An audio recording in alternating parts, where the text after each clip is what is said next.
السلام علیکم۔ خیبر پختونخوا کی وادی سوات میں شہریوں نے بدھ کو دہشت گردی کی حالیہ لہر کے خلاف احتجاج کیا کیونکہ منگل کے حملے میں ہلاکتوں کی تعداد 8 ہو گئی۔ اس سے ایک روز قبل وادی سوات کی تحصیل قبل کے علاقے غلوکنڈم میں ریموٹ کنٹرول بم دھماکے میں امن کمیٹی کے سابق سربراہ اور 2 پولیس اہلکاروں سمیت 6 افراد ہلاک ہو گئے تھے۔ اس حملے کی ذمہ داری کالعدم تحریک طالبان پاکستان (TTP) نے قبول کی تھی، جس میں کہا گیا تھا کہ ادریس تقریباً 13 سال سے ان کی ہٹ لسٹ پر تھا۔ بدھ کے روز مرنے والوں کی تعداد میں اضافہ ہوا کیونکہ مزید 2 ہلاکتیں ہوئیں۔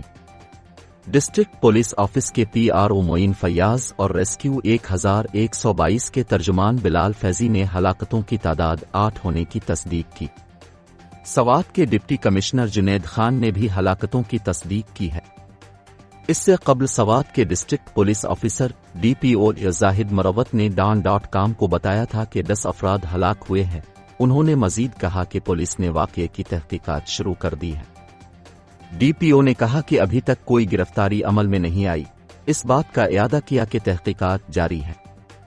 دریں اثنا منگل کو کچھ متاثرین کی آخری رسومات ادا کی گئیں۔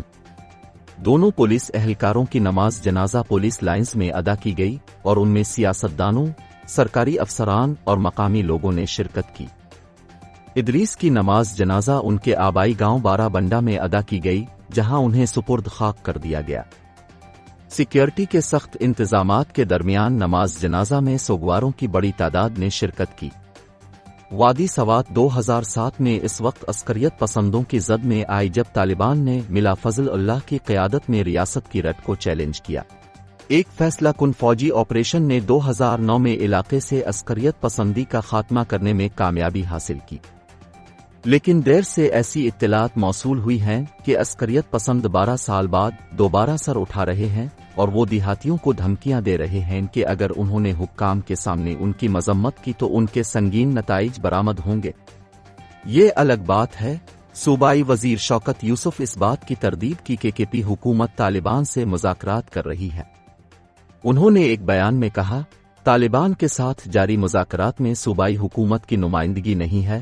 انہوں نے مزید کہا کہ مرکز افغان حکومت کے ساتھ بات چیت کر رہا ہے۔ یوسف زئی نے کہا کہ افغانستان میں حکومت کی تبدیلی کے اثرات پاکستان کو بھگتنا پڑ رہے ہیں۔ انہوں نے کہا، افغان حکومت کچھ لوگوں کو پاکستان واپس جانے پر مجبور کر رہی ہے، جس کے اثرات دیکھنے کو مل رہے ہیں۔ انہوں نے کہا کہ بدھ کو سول سوسائٹی کے ارکان کی ایک بڑی تعداد وادی میں دہشت گردی کی تازہ لہر کے خلاف سڑکوں پر نکل آئی اور کل کی مذمت کی۔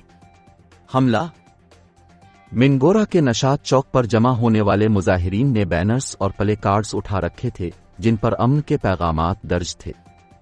انہوں نے سوات اور مالاکنڈ ڈویژن میں امن کا مطالبہ کرتے ہوئے نعرے بھی لگائے۔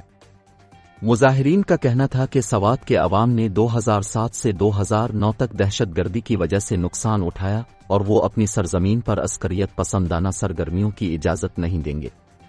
مظاہرین میں سے ایک نے کہا، ہم امن پسند لوگ ہیں اور عناصر کو مزید محنت سے حاصل کیے گئے امن کو سبوتاژ کرنے کی اجازت نہیں دیں گے۔ ہم ریاست مخالف عناصر کو ہمارا امن چوری کرنے کی اجازت نہیں دیں گے۔